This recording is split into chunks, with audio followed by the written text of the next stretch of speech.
অন্তর্বর্তী সরকারের ক্ষমতাকে দীর্ঘস্থায়ী করতে সরকারের কাছে গুচ্ছ গুচ্ছ পরিকল্পনা রয়েছে। কোনো কোনোটি ইমপ্লিমেন্টেশনের চেষ্টা করা হচ্ছে, কোনো কোনোটি এরই মধ্যে বাতিল হয়ে গেছে। যেমন স্থানীয় সরকার নির্বাচন জাতীয় সংসদ নির্বাচনের আগে অনুষ্ঠিত করতে হবে, সেরকম একটি পরিকল্পনা সরকারের মধ্য থেকে বেশ জোরে সোরে রব আকারে তোলা হয়েছিল, সেটি আপাতত ফিকে হয়ে এসেছে। তবে চলমান একটি প্রক্রিয়া তো রয়েছে, সংস্কারের মূল্য আমাদের সামনে ঝুলিয়ে রাখা হয়েছে, সেটি চলমান।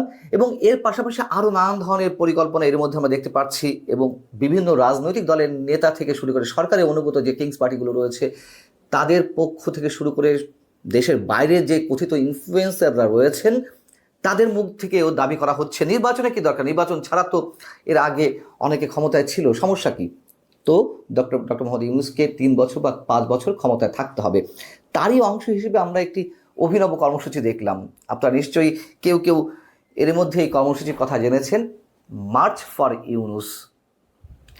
মার্চ ফর ইউনূস নামে একটি কর্মসূচি এর মধ্যে পালিত হয়েছে, অর্থাৎ সেখান থেকে দাবি করা হচ্ছে ডক্টর মোহাম্মদ ইউনূসের জন্য আমরা মার্চ করছি, ডক্টর মোহাম্মদ ইউনূসকে 3 বছর বা 5 বছর ক্ষমতায় থাকতে হবে। এবং এই কর্মসূচিটি শুরু হয়েছে নারায়ণগঞ্জ থেকে। সেখানে লোক হয়েছিল কতজন জানেন? কত লাখ? মাত্র 15 জন। এতে অবাক হওয়ার কিছু নেই, এগুলো সব ম্যাটিকুলাস ডিজাইনের অংশ। এই 15 জন থেকে আস্তে আস্তে বিভিন্ন জেলায় ছড়িয়ে দেওয়া হবে, শত শত মানুষকে কর্মসূচিতে আনা হবে, হাজার হাজার মানুষকে কর্মসূচিতে জয়েন করানো হবে, ভাড়ায় লোক আনা হবে। ডক্টর মোহাম্মদ ইউনূসের তো টাকার অভাব নেই, এবং সরকারের কোষাগার তো রয়েছেই। এর আগে তো আমরা দেখেছি যে সরকারি কোষাগারগুলো কীভাবে ব্যবহার করা হয় দলীয় স্বার্থে, যারা ক্ষমতায় থাকে। এখন লোক 15 জন হলেও কোনো কোনো গণমাধ্যমকেও যে আবার কীভাবে করায়ত্ত করা হয়েছে, নিজেদের অনুগত করে ফেলা হয়েছে, তাও আমরা বেশ বুঝতে পারছি। যেখানে লোক হয়েছে মাত্র 15 জন, অথচ কোনো কোনো পত্রিকার শিরোনাম কি দেখবেন?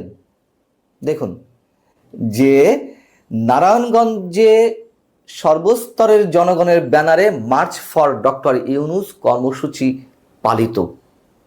সর্বস্তরের জনগণ, মানুষ কিন্তু হয়েছেন 15 জন। তো সেই কর্মসূচিতে বক্তারা কি বলছেন, যা বললাম এর আগে একটু সামারি আপ করলাম, সেটা যদি আরেকটু ভালো করে বলি আপনাদের সামনে, যে সংস্কারের আগে নির্বাচন না দেওয়া এবং ডক্টর মোহাম্মদ ইউনূসের নেতৃত্বাধীন বর্তমানে অন্তর্বর্তীকালীন সরকারের মেয়াদ কমপক্ষে 3 বছর করতে হবে। এর উপরে 5 বছর 10 বছর এগুলো হলে তো কোনো সমস্যাও নেই, তেমনটাই বলা হচ্ছে। এখানে বলা হচ্ছে যে সাধারণ মানুষ এখন ডক্টর ইউনূসকে নিয়ে আশা দেখছেন। আমরা চাই আগে দেশের সংস্কার হোক, তারপর নির্বাচন। আগে বিদেশি বিনিয়োগ খুব একটা আসতো না, এখন নাকি বিদেশি বিনিয়োগে বাংলাদেশ ভেসে যাচ্ছে। তারা বলছেন যে বিদেশি বিনিয়োগ আনার জন্য প্রধান উপদেষ্টা দিন রাত কাজ করছেন। সামনে আমাদের দেশে কর্মসংস্থান বাড়বে, বেকারত্ব হ্রাস পাবে। আমাদের স্বপ্ন ছিল উন্নত দেশের মতো যেন আমরা তাল মিলিয়ে চলতে পারি, আমাদের দেশ নিয়ে যাতে আমরা গর্ব করতে পারি। মানুষ সবাই ভাবছে, মানুষ চিন্তা করছে আমাদের দেশ ইউরোপ আমেরিকাকে ছাড়িয়ে যাবে। বুঝুন, বেকারত্ব হ্রাস পাবে, কর্মসংস্থান বাড়বে। খোঁজ নিয়ে দেখুন, পরিসংখ্যান নিয়ে দেখুন, 2024-এর 5 আগস্টের আগে কর্মসংস্থান অবস্থা কী ছিল, সেটি কতটা নেমে এসেছে। আর বিদেশি বিনিয়োগ, এই মানুষগুলোকে আমি দোষ দেই না, সহজ সরল মানুষ, হয়তো তাদেরকে ইনফ্লুয়েন্স করছে, জড়ো করছে, আদিষ্ট হয়ে তারা এই কর্মসূচিগুলো পালন করছে। আমাদের ধারণা যে ভাড়ায় লোক আনা হচ্ছে, এটি তো বলার অপেক্ষা রাখে না। তো তারা যে বলছেন যে বিদেশি বিনিয়োগ আনা হচ্ছে, সরকারের যে প্রোপাগান্ডা মেশিন রয়েছে, যে প্রেস উইং রয়েছে, গণমাধ্যম তাদের অনুগত হয়ে কাজ করছে, সেখানে কি ছড়ানো হচ্ছে? ডক্টর মোহাম্মদ ইউনূস যখন চীন সফরে গেলেন, বলা হলো যে তিনি বিশাল কিছু অর্জন করে ফিরে এসেছেন, তার এই সফরের গুরুত্ব অপরিসীম। সরকারের অনুগত কিছু কূটনীতিবিদ, কিছু রাজনীতিবিদ তারা এগুলো বলা শুরু করলেন, এবং বলা হলো যে তারা পাগল বাংলাদেশে বিনিয়োগ করার জন্য। চীনা বিনিয়োগকারীরা, দেশ মানে সরকারি বেসরকারি বিনিয়োগকারীরা, ব্যবসায়ীরা, তারা প্রতিশ্রুতি দিয়েছেন $2.1 বিলিয়ন বাংলাদেশে বিনিয়োগ করার জন্য প্রতিশ্রুতি দিয়েছেন। এ বিষয়ে আমি আগেও কথা বলেছি যে প্রতিশ্রুতি আর কি অপেক্ষা থাকতো। ডক্টর মোহাম্মদ ইউনূসের চীন সফরের বিষয়টি তো একদিনের মধ্যে সম্পন্ন হয়নি, একদিনের নোটিশে। 2-3 মাস আগে থেকে আয়োজন চলছিল, যদি বিনিয়োগ করবেই তাহলে তো ওইখানেই অনেক ধরনের চুক্তি সম্পাদন হতো। প্রতিশ্রুতি বলার দরকার, তাই বলেছে। কিছু কথা আদায় তো না, কিছু আহ্বান জানিয়েছিলেন যে কিছু বলো, তোমরা আমাদেরকে আশার বাণী শোনাও। এই আশার বাণী একসাথে করে $2.1 বিলিয়ন প্রতিশ্রুতি বিনিয়োগের। এখন মানুষ এগুলো বিশ্বাস করছে। আমি নিজে কথা বলেছি, একাধিক জেলায় এর মধ্যে আমার যাওয়া পড়েছে। সরকারের একটা কট্টর সমর্থক সৃষ্টি হয়েছে এবং এইভাবে করা হয়েছে। এবং কিছু মানুষ আছে, হ্যাঁ সরকার তো ভালো কাজ করছে, এই যে বিনিয়োগ আনছেন, ডক্টর মোহাম্মদ ইউনূসের বিশাল আন্তর্জাতিক খ্যাতিসম্পন্ন ব্যক্তি একজন, তার প্রতি মানুষের সম্মান রয়েছে, তো এটা তো স্বাভাবিক। কিন্তু এই মানুষগুলো বোঝেন না, জানেন না যে কথার মার প্যাচে কী রয়েছে।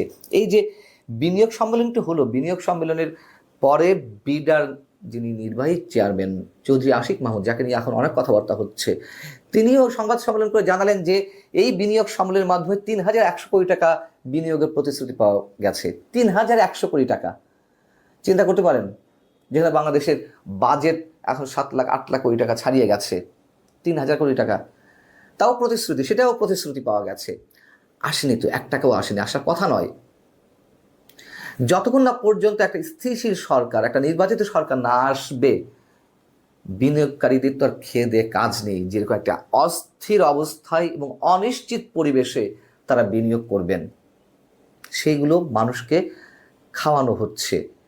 মানুষ, সহজ সরল মানুষ যারা, তারা খাচ্ছেন।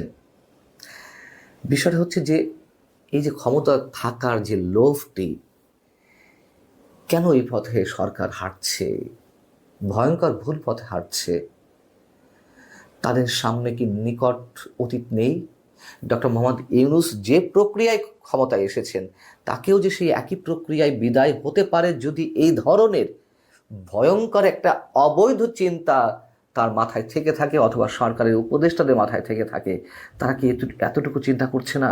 এখন যারা ক্ষমতার স্বাদ লাভ করছে ক্ষমতার বাইরে থেকেও, জামাতে ইসলামী, এনসিপি, জাতীয় নাগরিক পার্টি, যেটি ছাত্রদের, তারাই তো পেছন থেকে বলার চেষ্টা করছে এই সরকার থাকুক, সুষ্ঠু নির্বাচন হলে তো তারা, মানে এই নাগরিক পার্টি তো একটা সিট পাবে কিনা সন্দেহ, আর জামাত বড় যে করে পাবে 5টি 7টি 8টি 10টি 15টি, এই তো। তো তারা দেখছে যে এই কটি সিট নিয়ে তারা কি করবে? সরকারের প্রত্যক্ষ সহযোগিতায় আছে এবং প্রত্যক্ষভাবে সরকারের ক্ষমতার স্বাদ তারা লাভ করছে। এবং এরা, এই মানুষগুলা, আমি বলে রাখছি যে এই ধরনের মার্চ ফর ইউনূস প্রোগ্রাম আরও হবে এবং তারা লোক সাপ্লাই দিবে। মানুষ দেখে আহা আহা করবে, আহা কত মানুষ ডক্টর মোহাম্মদ ইউনূসের পক্ষে। বিএনপি কেন নির্বাচনের জন্য পাগল হয়েছে? পাগল যদি হয়েও থাকে সেটি বিএনপির দোষ। যে কোনো রাজনৈতিক দল তো ক্ষমতায় যেতে চায়, তারা কিছু করুক আর না করুক, অন্তত তাদের লক্ষ্য তো ক্ষমতায় যাওয়া। সেটি দেশ সেবা করতে গেলে হোক, আর তাদের নিজের ভাগ্যের উন্নয়ন ঘটাতে হোক, যেটি হোক। নির্বাচন ছাড়া তো কোনো শক্তি ক্ষমতা থাকতে পারে না। এগুলো তো পুরোনো কথা, খুব সহজ সরল কথা।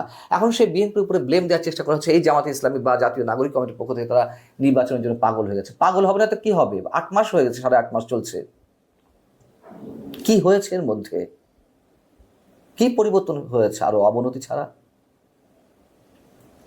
দেশের অর্থনৈতিক অবস্থা ভয়ঙ্কর জায়গায় পৌঁছাচ্ছে। যে বিনিয়োগ নিয়ে মানুষের মাথা খারাপ করে দেওয়া হচ্ছে, 1 টাকাও আসবে না নির্বাচিত সরকার ছাড়া। এটি পাগলেও বুঝে।